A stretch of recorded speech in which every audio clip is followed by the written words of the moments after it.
Guro, ang makasalanang alagad na ito ay hindi ang banal na anak.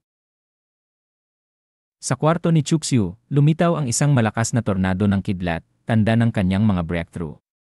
Ipinakita ng mga notifications ang kanyang pag-usbong mula sa ika-negatibo, 4 na layer hanggang sa ika-negatibo, 9 na layer ng Sea of Consciousness Realm.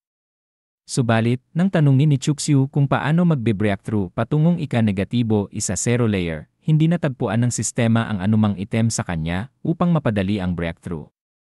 Inirekomenda nito ang paghahanap ng mga Panacea Milk, Puti Divine Flower, at Soul Baby Monster Fruit, 3 mahalagang yaman na kinakailangan para sa breakthrough. Napagtanto ni Chuxu na ang mga yaman na ito ay mga divine grade items, sobrang bihira at mahal. Kahit na available ang mga ito, mahirap pa ring makuha. Ngunit naalala niyang binanggit ni Chu Xiaoran ang isang disipulo na minsang nagdala ng kalahating piraso ng bulok na Soul Baby Monster Fruit mula sa Huangyao Secret Realm. Habang ngumingiti, nagdesisyon si Chuxu na pumunta sa Taisu Divine Tower. 3 araw ang lumipas, at nang dumating ang mga flying boat sa Taisu Peak, tumunog ang malaking kampana na umaabot sa buong lugar. Puna ni Huang, isang matandang tao, ang ingay na binanggit ang kasaganaan ng panahon. Samantala, isang stone inscription ang nagpakita na ang direct disciple ng Daoyun Peak, si Suruksui, ay nakarating sa ika-negatibo 78 na layer ng Sea of Consciousness na pumwesto sa ika-negatibo 7 sa board. Si Mo Feiyan, isang elder mula sa Taisu Peak, ay nagbigay pansin at tinanong si Old Huang tungkol sa kanyang mga inaasahan para sa nalalapit na kompetisyon. Ipinahayag ni Old Huang, ang elder mula sa Taisu Peak, ang kanyang inaasahan kay Ye Fan, na binanggit ang potensyal nito, pundasyon, talento, tibay at swerte. Pumayag si Mo Feiyan at inamin na si Ye Fan ay isang tao na karapat-dapat obserbahan. Biglang dumating si Chuxu sa kanyang pulang boat na napapalibutan ng pulang kidlat na nakapagpahanga sa mga nanonood dahil sa kanyang kamangha-manghang bilis. Tinanong ni Mo Feiyan at Old Huang ang tungkol sa bagong dumating at inilalaan ni Old Huang si Chuxu bilang senior disciple mula sa Yongxia Peak. Nang bumaba si Chuxu, napansin niya ang 2 prominenteng mga figura sa malayo, isa sa puti at isa sa asul. Pinuri ng figure na nasa puti ang kanyang disipulo, si Suruksui, para sa kanyang mga tagumpay, habang si Suruksui naman ay nagpahayag ng saya sa kanyang guro. Inanunsyo ni Ye Fan, isang direct disciple mula sa Tianjin Peak, ang kanyang ambisyon na pumasok sa top 1-0 ng Sea of Consciousness Realm at tunog ang kampana ng Taisu Tower. Naging interesado si Chuxu at nilapitan si Ye Fan upang magpakilala. Nakilala ni Ye Fan si Chuxu bilang disipulo na nanalo ng malaking halaga ng spiritual stones sa Tianjin Peak. Minamaliit ni Chuxu ang kanyang mga tagumpay, habang hinahangaan ni Ye Fan ang kabaitan at pagiging magaan ni Chuxu, itinuturing siyang isang mabuting kaibigan. Habang pinagmamasdan si Ye Fan, napansin ni Chuxu ang pagiging tapat nito at ang potensyal na mauubos ang kanyang swerte, kaya nagmuni-muni si Chuxu tungkol sa kanilang posibleng pagkakaibigan. Ang eksena ay lumipat sa isang stone inscription na nag-aanunsyo ng paglahok ni Chuxu sa unang layer ng trial ng Sea of Consciousness Realm sa tuktok ng ika-negatibo 9 na layer.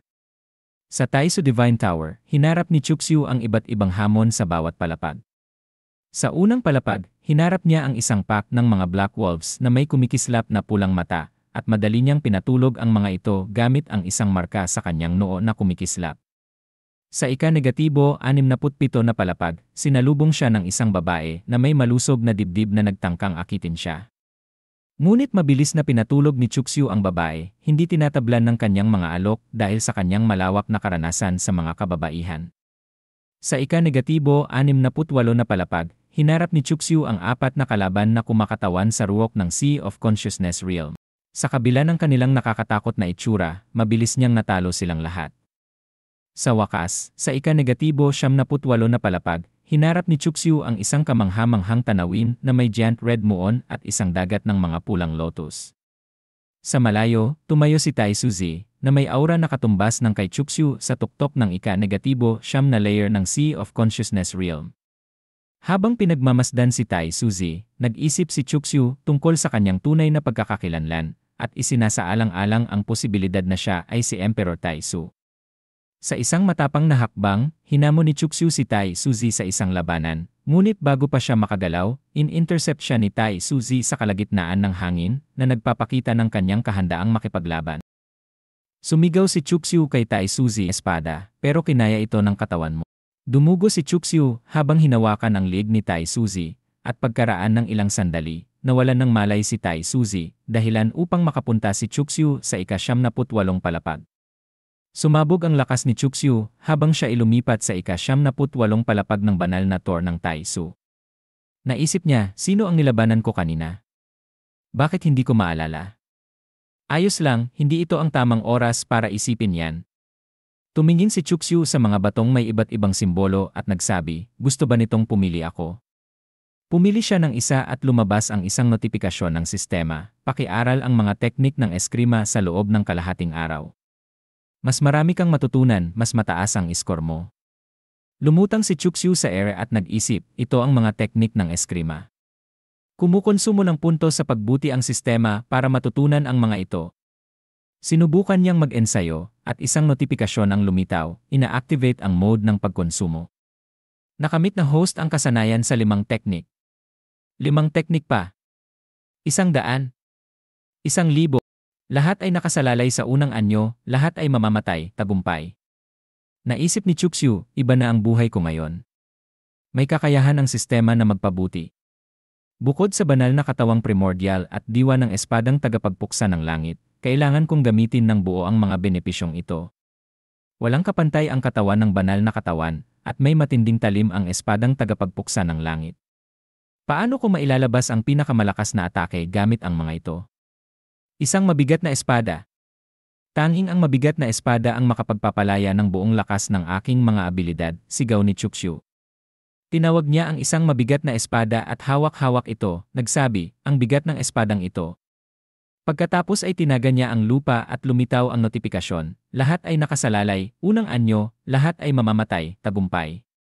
Habang tumatawa na parang demonyo, idineklara ni Chuxiu, ako si Chuxiu. Lahat ay mamamatay.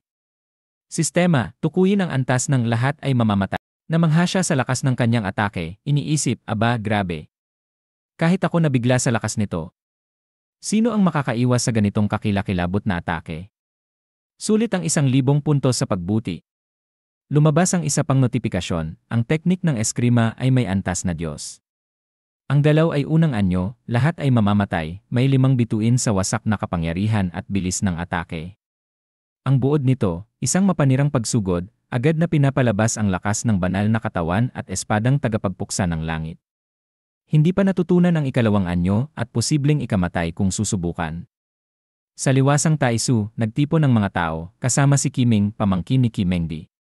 Nagsalita siya kay Chuxiaoran, Ate Qiming, sa tingin mo ba makakarating si Chuxiu sa ika-80 palapag at makukuha ang pilak na bughaw ng emperador para lunasan ang lason ng iyong ina?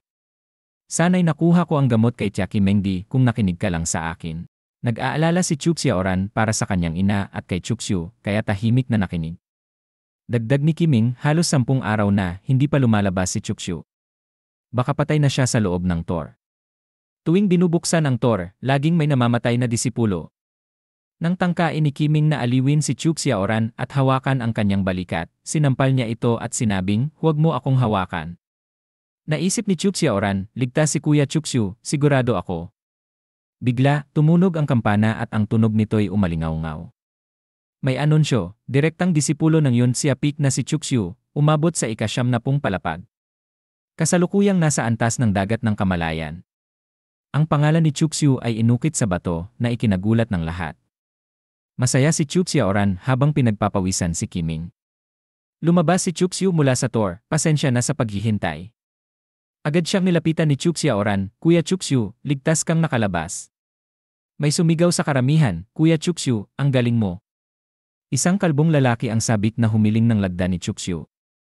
Naisip ni Chuxiu, aba, noon, tuwing nakikita ako ng mga disipulo ng banal na lupain, gusto nila akong patayin. Pero ngayon, tinatawag nila akong kuya. Talagang mas mahalaga ang pagpili kaysa sa pagsusumikap. Masyado akong tahas at marahas noon. Bata pa kasi ako. Ang isang tunay na kontrabida ay dapat mukhang malinis sa labas, pero palihim na gumagawa ng masama. Habang nilalagdaan ni Chuxiu ang papel ng isang dalaga, pinag-isipan niya ang kanyang nakaraan. Bigla, dumating sina Mo Feiyan at Matandang Huang. Sabi ni Matandang Huang, Chuxiu, hindi masama. Hindi masama. Habang si Ginoong Mu Feiyan ay nagsabi, Chuxu, nais kang makausap ng banal na guro. Sumama ka sa amin. Sa palasyo ng Taisu, nakaupo si Taisuzi sa kanyang trono at nasa tabi niya si Kimengdi. Nagpakilala si Chuxu nang yun si Apik ay bumabati kay guro, bumabati sa inyong kamahalan, banal na guro. Pilit na iniiwasan ni Kimengdi ang tingin kay Chuxu habang pinapawisan. Sinabi ni Taisuzi kay Chuxu, masaya akong makita ang isang disipulo na lumalampas sa mga limitasyon ng mga sinaunang tao. Chuxu, napakaganda ng iyong pagtatanghal ngayon. Ubo si Chuxu at sinabi, inyong kamahalan, gaya ng nakikita nyo, nalampasan ko nga ang mga record ng ating banal na lupain. Mayroon bang gantimpala? Naisip niya, kailan ko hihingin ang mga benepisyo kung hindi ngayon? Pinagsabihan ni Kimengdi si Chuxu, tinawag siyang isang nagtraidor na disipulo at pinayuhan siyang huwag maging disrespectful. Ngunit nakialam si Taisuzi, tinawag si Kimengdi na Immortal Kimengdi at sinabi na ayos lang ito, ipinahayag ang kanyang interes na marinig ang nais na gantimpala ni Chuxu. Inilahad ni Chuxu ang kanyang mga nais, sinabing, nais po ng disipulo ang Infant Demon Soul Fruit, ang 10,000 Pure Spirit Milk o ang Godly Bodhi Flower. Ano man sa mga ito ay okay na po. Naisip ni Kimengdi, ang traidor na disipulong ito ay sobrang sakim. Sumagot si Taisuzi, inamin ang mga langitnal na yaman ng banal na lupain, ngunit sinabi na wala silang partikular na mga bagay na nais ni Chuxu. Ngunit nag-alok siya na magpadala ng tao upang tulungan siyang maghanap ng isa sa mga iyon, bagaman hindi niya matitiyak ang tagumpay o ang oras. Pumayag si Chuxu na maghintay ng mahinahon. Naisip ni Chuxu, si Taisuzi pala ay madali lang kausap at pinagdudahan kung gagamitin niya ang Heavenly Weeping Mother and Son Samsara Seal sa kanya upang kontrolin siya. Isang notifikasyon ng sistema ang nagbigay papuri sa kanyang mga hakbang, sinabing extra amazing. Sinubukan ni Chuxu na gamitin ang kanyang mga galaw ng ninja mula sa Konoha at matagumpay na ipinasok ang Son Seal ng Heavenly Weeping Mother and Son Samsara Seal kay Taisuzi nang hindi ito namamalayan. Namangha siya ng matuklasan na maaaring gamitin ang seal sa dalawang tao ng sabay. Sa kanyang imahinasyon, nakita ni Chuxu ang sarili niyang kasama si Kimengdi at Taisuzi at natuwa siya sa ideya. Isang bagong notifikasyon ng sistema ang nagbigay papuri sa kanyang mga ambisyong makasarili at binuksan ang super amazing na gantimpala, ang Pill Refining Squid. Ipinakita ito bilang isang divinely spiritual na antike na may kakayahang mag-refine ng mga hypertoxins na kayang pumatay ng isang tao sa antas ng empiric at makalikha pa ng pinakamataas na antas ng pill.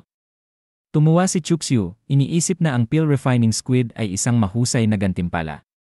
Iniisip niya kung ang isang kontrabidang hindi marunong gumamit ng mga lason ay tunay na magiging kontrabida at pagkatapos ay tumawa. Sinabi ni Taisuzi kay Chuxu na ang 8 trigrams treasure ay maaaring magpataas ng kanyang vital energy at ipinahayag ang pagnanais na magamit ito ni Chuxu ng maayos. Nagpasalamat si Chuxu at naglakad palayo kasama si Kimengdi. Pinag-isipan ni Taisuzi ang isang pakiramdam ng panganib, ngunit itinakwil ito bilang labis na pagiging sensitibo dulot ng isolation, kaya nagpasya siyang maglakad-lakad sa labas. Sa loob ng pangunahing kabin ng lumilipad na barko, umupo si Chuxu at Kimengdi sa isang mesa habang dalawang alalay ang nagdala ng maligamgam na tubig ulan. Inutusan ni Chuxu ang mga junior na umalis, ngunit nag-atubili si Kimengdi bago pumayag. Pagkatapos, nag-cast ng sound insulation spell si Chuxu sa pinto at nagsalita kay Kimengdi na nagsabing huwag sayangin ang pagkakataon. Inakusahan ni Kimengdi si Chuxu na nais siyang pahirapan muli, tinanong kung tinuturing ba siya ni Chuxu na isang kasangkapan lamang. Sumagot si Chuxu, tinanong kung talagang nakikita siya ni Kimengdi na may gutom na tingin sa kanyang mga mata. Ipinakita ni Chuxu ang isang fox mask at tinanong kung nais niyang ibalik ang kanyang cultivation. Agad na sumang-ayon si Kimengdi na kinagat ang kanyang kamao. Ipinaliwanag ni Chuxu na ang maskara ay kayang itago ng perpekto ang kanyang cultivation, kahit na malinlang ang isang Saint Lord gaya ni Taisuzi. Pinuri ni Kimengdi ang kasanayan ni Chuxu sa pagtatago, napansin na kahit na pagkatapos ng kanilang mga kalokohan, maayos nilang natago ang mga bakas. Ngumiti lang si Chuxu, habang si Kimengdi ay nag-isip na nakatutuwa na may ganitong kakayahan si Chuxu upang maiwasan ang pagkalantad ng kanilang mga aksyon. Tinanong ni Kimengdi si Chuxu tungkol sa kanyang mga intensyon ukol sa pagbabalik ng kanyang cultivation. Sagot ni Chuxu, yep, at binigyan siya ng isang regalo, inutusan siyang subukan ito bilang gantimpala. tumanggap si Kim Mengdi na nagtatanong kung ano yon. Pinilit ni Chuxu na isuot ito, at nang mag-atubiling maglaan si Kim Mengdi ng black silk stockings, nahirapan siya at nakuha ang mga ito. Pagkatapos, nang tapikin ni Chuxu ang kanyang mga balakang, agad na nagalit si Kim Mengdi, tinanong siya tungkol sa hindi nararapat na kilos. Si Chuxu, nangungulit, nagmungkahi na tawagin siya bilang daddy, sa halip na traitorous disciple, ngunit tumanggi si Kim Mengdi, nagpapanatili ng sarili niyang composure. Gayunpaman, matapos ang 10 minuto ng patuloy na pangungulit ni Chuxu, sumigaw si Kim Mengdi ng malakas na pagtanggi, ipinakita ang kanyang lakas bilang isang mataas na Saint Warrior laban sa mga tricks ni Chuxu. Nagbanta si Chuxu na ipadala ang kanyang mga protesta sa lahat ng disipulo sa barko kung hindi siya susunod. Dahil hindi kayang tiisin ang kahihiyan, napilitan si Kim Mengdi na tawagin siya bilang daddy, at pagkatapos ay magbanta ng mga insulto, nangako na papatayin siya sa susunod. Sa isang ibang eksena, sa labas ng kabahayan ni Chuxu sa Cloud Peak, ipinaalam niya sa isang tao na ibinigay niya kay Chuxiaoran ang Silver Emperor San, at mukhang nasolusyonan na ang isyu sa banal na pagoda ni Tai Suzi. Matapos suriin ang detalyadong ulat ni Kiming, napansin ni Chuxu na ang Infant Demon Soul Fruit ay nandoon pa sa kalikasan, na nagpapahiwatig na kailangan niyang dagdagan ang kanyang cultivation upang makuha ang mahirap abutin na demonic wasteland. Samantala, sa isang bangko, iniulat ng isang malaking lalaki na na-update na ang Heavenly List na nagsasaad na may pumalit kay Demon Chu matapos ang kanyang tila kamatayan. Habang nakikinig si Chuxu sa usapan sa bangko, hindi niya maiwasang mag-isip na magugulat sila kapag nalaman nilang buhay pa si Demon Chu at hindi patay. Ang malaking lalaki sa bangko ay nagulat nang malaman na may pumalit kay Zhang Xianling bilang ika-4 sa Low Saint Stage Ranking. Dati, si Saint Zhang Xianling na tinulungan ng inyang god, pero ngayon, si Liu Hongyi na. Nagsabi ang kaibigan na nalungkot dahil si Zhang Xianling ang kanyang diyosa, at nagtanong kung sino si Liu Hongyi at kung maganda ba siya. Pinag-isipan ni Chuxu ang sitwasyon at iniisip, siya ba si Liu Hongyi? At dito na nagtatapos ang video natin ngayon. Maraming salamat sa panonood, sobrang na-appreciate ko kayo lahat. Kung nagustuhan nyo ang content, huwag kalimutang i-like at mag-subscribe para hindi nyo ma-miss ang susunod na mga videos. May gusto kayong sabihin o may tanong? Mag-comment lang sa baba, gusto kong marinig ang opinyon nyo. Hanggang sa susunod mga kagoto. Stay awesome, stay curious, at kita-kits sa next video.